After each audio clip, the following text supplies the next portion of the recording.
Sa Philippians 3, sa Philippians 3 verse 9, ang sabi po ng Bible, at ako'y masumpungan sa Kanya, not having mine own righteousness, sa makatuwid sa kautusan, kundi ang katwirang sa pamamagitan ng pananampalataya kay Kristo, ang katwiran niyang buhat sa Diyos sa pamamagitan ng pananampalataya. So we are talking about righteousness. Hindi po yung righteousness na idineklara ng relihiyon, because only God and His Word declares a person to be righteous or saint.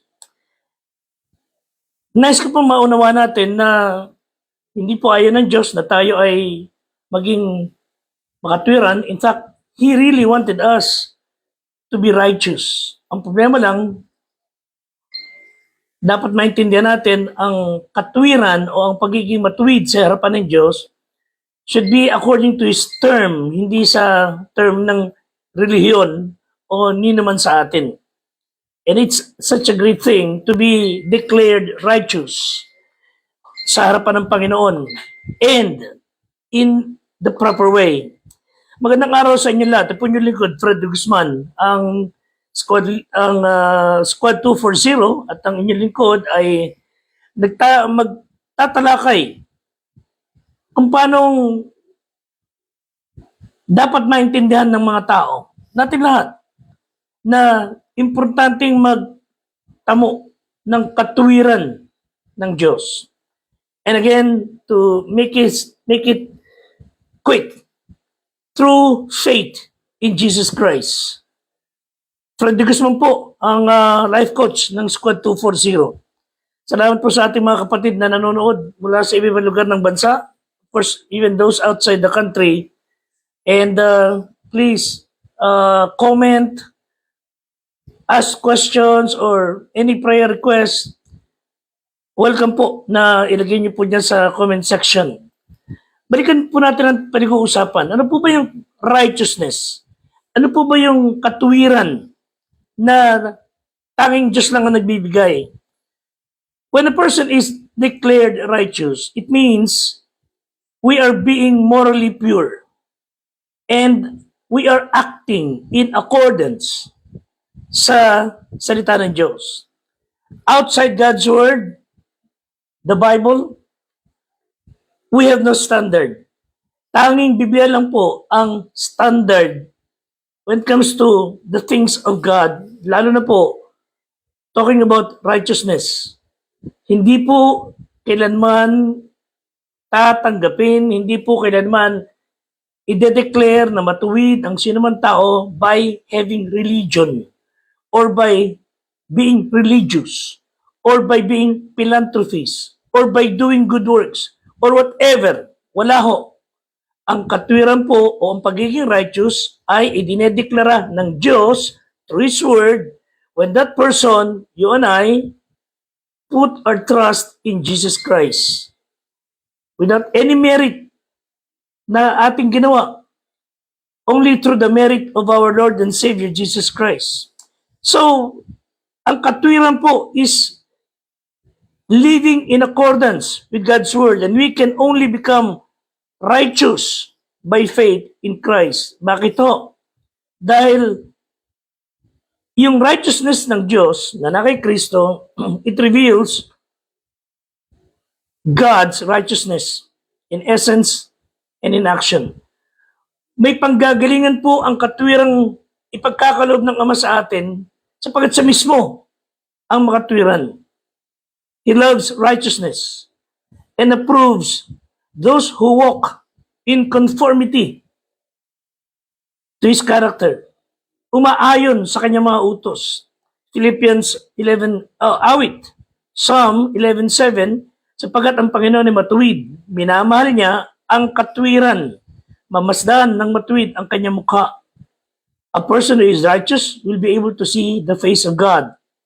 Psalm 119, verse 137, matuwid ka, Panginoon, at matuwid ang mga kahatulan mo. So, everything about God is righteousness. Righteous. Matuwid. Walang bahid dungis. Even nung si Kristo yung magkatawang tao, Hindi po siya nagkasala, wala siyang kasalanan, ni bahid na anumang kasamaan wala sa kanya, hindi masumpungan. Because He is so righteous, so holy.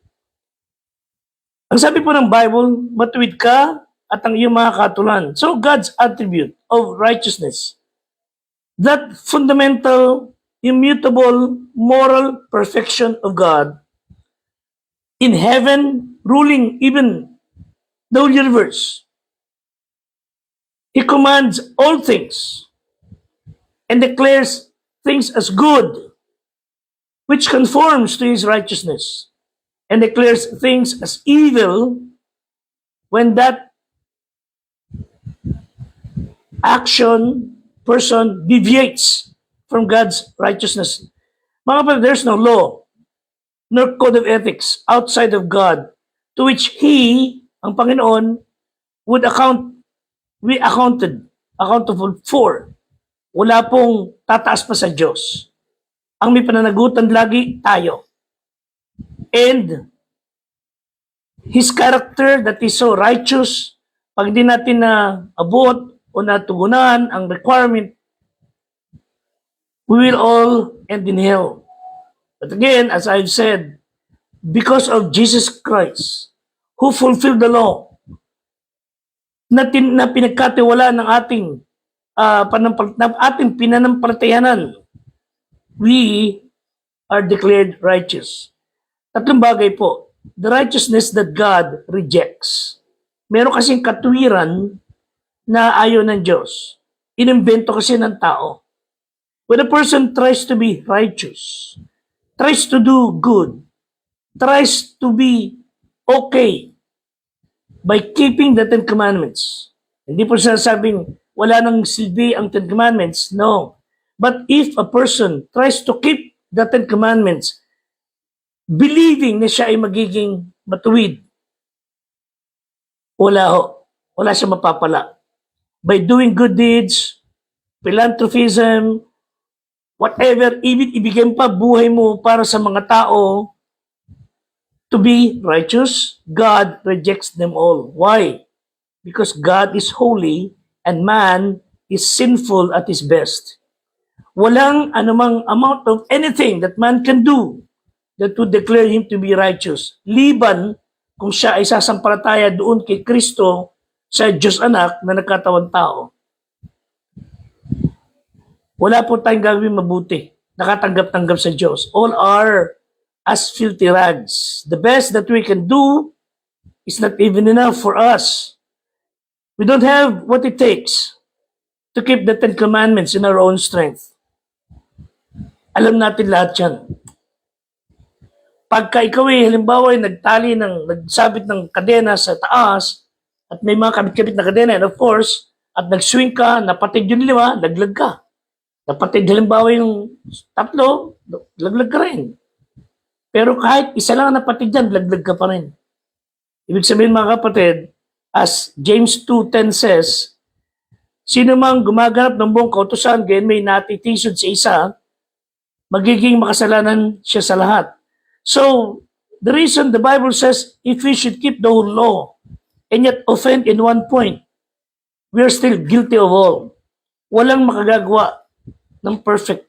May mga taong nanghula, and then tuntua siya na nangyari if siya sa out of her or his prediction, out of 10, natupad yung siyam at sumablay sa isa. That only proves he or she is a false prophet. Dahil ang tunay propeta ng Diyos ay hindi sumasablay. Kaya, away with those stupidity, ika nga, ng panliligaw. Ganyan din po, anumang katwiran meron tayo, kung di rin lang po ito galing o dahil sa pagsampalataya kay Kristo, futile, ibigay mo man ang buhay niyo. God demands perfection. And we just cannot supply it. Sabi ni isa, ibig sabihin, God demands perfection. So walang pag-asa ang sino man tao pumunta sa langit. And yet may mga tao sa langit, may mga kaluluwa roon na hindi naman perfect. Why is that? What happened? God demands perfection and those in heaven are not perfect. Ano naging dahilan? Grace. God's grace. dahil sa biyaya, habag ng Diyos. Sumampalataya ang tao sa Panginoon. Ako, tulad ninyo, lahat tayo, kung sino man po ang sasampalataya kay Kristo bilang Diyos at tagapagligtas. Kikilalanin siya'y makasalanan. Tayo, makasalanan. Siya'y banal. Humingi tayo ng tawad sa kanyang banal. Nagsisi ng kasalanan tayo. Hiniling natin hugasan tayo ng kanyang makapangyarihang dugo. Sinampalataya natin siya bilang ating Diyos at tagapagligtas sa ating mga puso. You will have God's righteousness. Salvation, mga kapatid, is not a goal to be achieved. It's a gift for the guilty. It is not a reward for the righteous. Ang kaligtasan ng kaluluwa is a gift for the guilty. Kaligtasan cannot be achieved. You cannot earn it. It's a gift na dapat mong tanggapin. Inialok ng Diyos ang buhay na walang hanggan, tanggapin niyo si Kristo bilang tagapagligtas. So God rejects the righteousness of man. So the righteousness that God not only rejects, the righteousness that God reveals. Sa Romans 1:17, for therein is the righteousness of God revealed from faith to faith. As it is written, the just shall live by faith. Yung tanging katwiran na tatanggapin lamang ng Diyos, of course, yung katwiran na kay Kristo, na nasa sa atin when we trust Him as our Savior by faith. And tayong sumampalataya sa Kanya, naniwala sa Kanyang sinabing siya yung tagapagligtas, siya yung Diyos ng katawan tao, namatay sa krus, binayaran natin kasalanan, inilibing ang damuhin na muli, then that righteousness will be counted as good. So hindi po tayo kailanman mapupunta sa kapahamakan, sa impyerno, when we have that righteousness of God, of Christ in us. So pag tayo nagsisi ng kasalanan, kinilala si Kristo bilang tagapagligtas, you will have that righteousness of God. So kung si Kristo po is not the Lord of your life, hindi niyo siya sinampalatayanan. He is not your Savior. Ang kaligtasan po ay hindi parang cafeteria na pipili mo, ito gusto ko, ito ayaw ko, no? Hindi po tayo dapat masunod. Si Kristo pa rin. Salamat sa Panginoon, He is my Savior. He is your Savior. Kung kayo sumampalataya sa Kanya, without any religion, without any requirement, without any rituals, if you trust Jesus as your Savior, you will die and go to heaven. Thirdly, the righteousness that God requires. And the only righteousness that God will accept is sinless perfection. Again, nobody could do that. Pero dahil sa ating pagsampalataya kay Kristo, we were made righteous. It was accomplished through His Son Jesus Christ. Romans 3:21, this righteousness from God through faith in Jesus Christ to all who believe. Romans 10:10, for with the heart man believeth unto righteousness, and with the mouth confession is made unto salvation. So paano yung to believe and confess na si Kristo ang Panginoon? Simply means, pag sinabi mong si Kristo yung Panginoon at Diyos na yung buhay, it means you and I would agree with Him. Umaayon tayo sa Kanya. Hindi ko kontra. Isa ng lingwahe. We are on the same page. So it also means that you will tell others about this confession na si Kristo ang aking tagapagligtas and He wants to save you. He wants to change you. So it means hindi natin siya ikakaya. Luke 9:26. It means hindi natin siya bibiguin sa kanyang utos na ipahayag ang mabuting balita.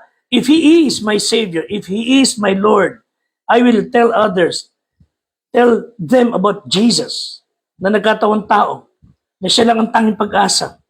2 Corinthians 5:21, for God the Father hath made God the Son to be sin for us, siya na hindi nakakaalam, He who knew no sin, that we might be made the righteousness of God in Him. So we have only one life to live. So we should live with conscious of living according to God's standard for righteous living. Sa Psalm 145 verse 17, ang Panginoon ay matuwid sa lahat ng daan, mapagbiyaya sa lahat niyang mga gawa. So pag ikumpara natin ang sarili natin sa iba, we can always find someone who is more sinful than us. Or mas masama pa sa atin. But by using God's standard, all of us, with no exceptions, fall short. Romans 3:10, walang matuwid, wala kahit isa. Walang nakatatalasta sa Diyos, walang humahanap sa Diyos.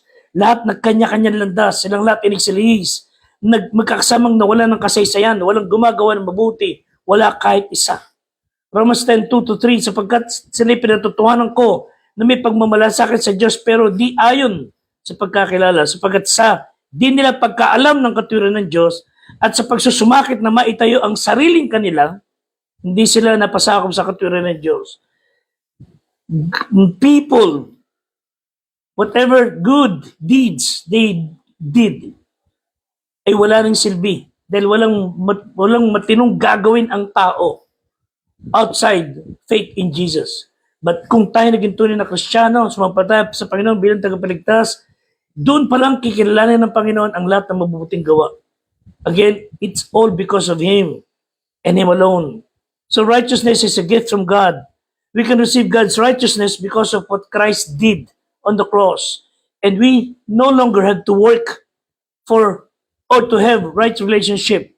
All you need to do is to put your faith in Jesus Christ. Trust Him as your Savior. Humingi tayong tawad sa Panginoon. Righteousness comes by faith. And while we mortals judge one another based on outside appearance, God looks at the heart. Hindi titingnan ng Diyos kung ano kung mabuting tao, anong accomplishment mo sa tao, gano'n ka nagbigay ng ginawa o ano naman. No. God will only look at what you did to Jesus Christ. Did you rejected Him or did you receive Him? So pag nakita ng Diyos yung sinseridad ng tao na kinikilala si Kristo bilang kanyang tagapagligtas at I am at my worst, walang mabuting ginawa, makasalanan, and Lord, please live your life in me. Kikilalanin ka ng Panginoon as anak niya and He will give you God's righteousness. Romans 3:22, ngayon bukod sa kautusan, ay ipinahayag ang isang katwiran ng Diyos na sinasaksihan ng kautusan at ng mga propeta sa mga tuwid ang katwiran ng Diyos sa pamamagitan ng pananampalataya kay Kristo Jesus. Sa lahat ng mga nagsisampalataya sapagkat walang pagkakaiba. So ito hamon sa atin. Again, God is the only righteous.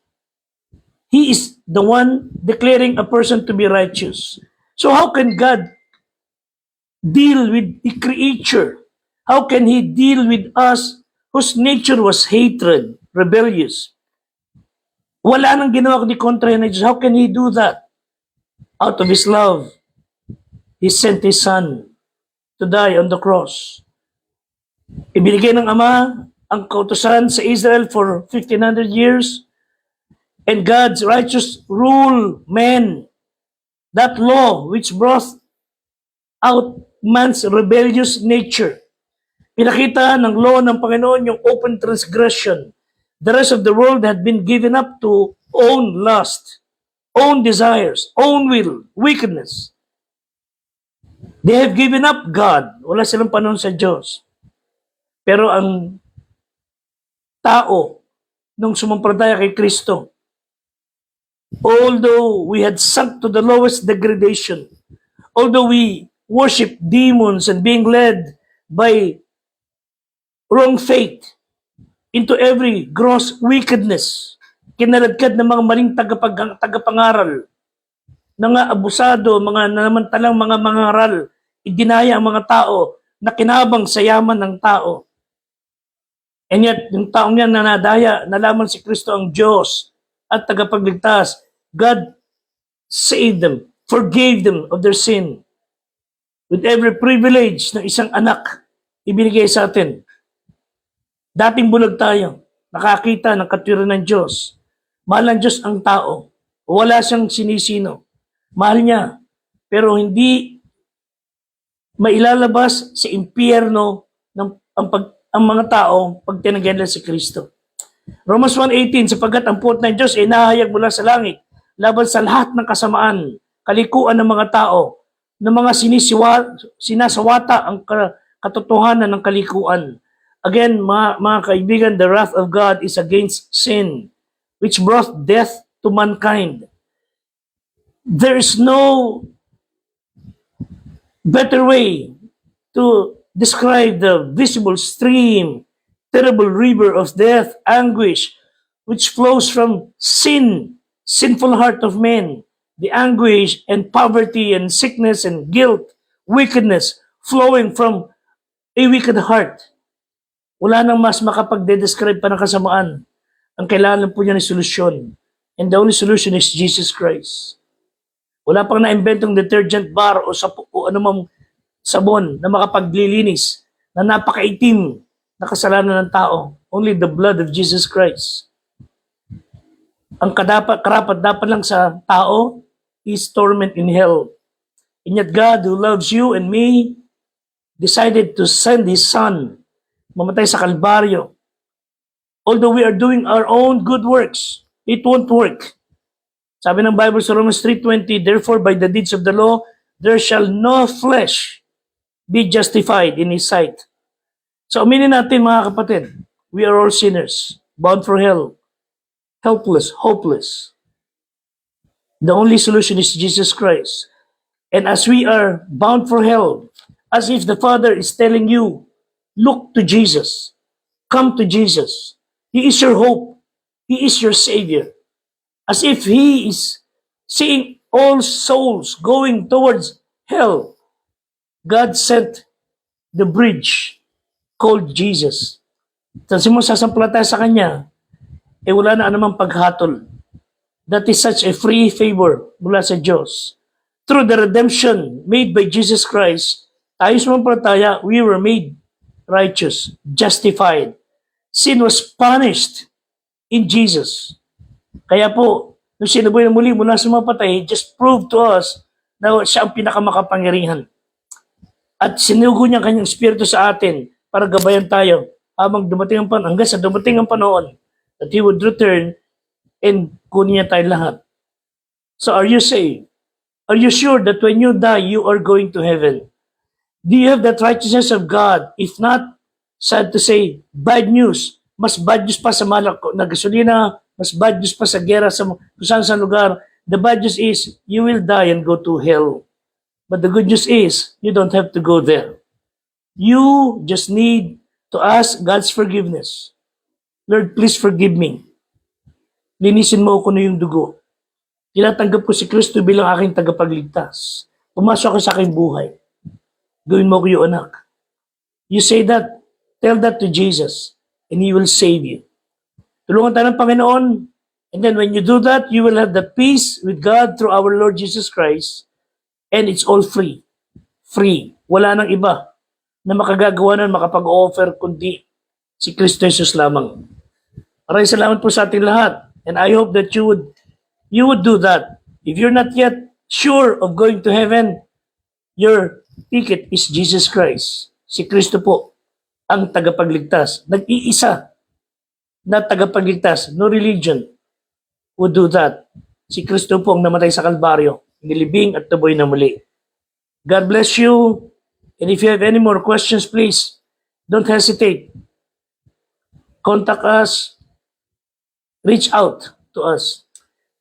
Ipag-pray po natin ang ating mga kasamahan sa ating Squad 240 sa pangunguna ni Patrolman Reginald de la Cruz, Patrolman Francis Lloyd Legardo, Police Corporal Aristotel Bayani, Police Staff Sergeant Adio Burgess, Police Master Sergeant Fernando Datig, Police Master Sergeant Rudolph Cesar Ramos, Police Master Sergeant Ryan Garcia, Police Senior Master Sergeant Wilray Guillermo, Police Senior Master Sergeant Carlito Mendoza Jr.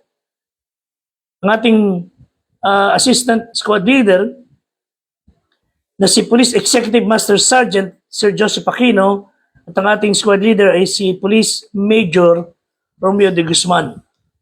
Pray for our Squad 240 and the whole PNP that God would help them, live up to their oath to serve and protect. God bless you all and stay safe. Until next time, maraming salamat po.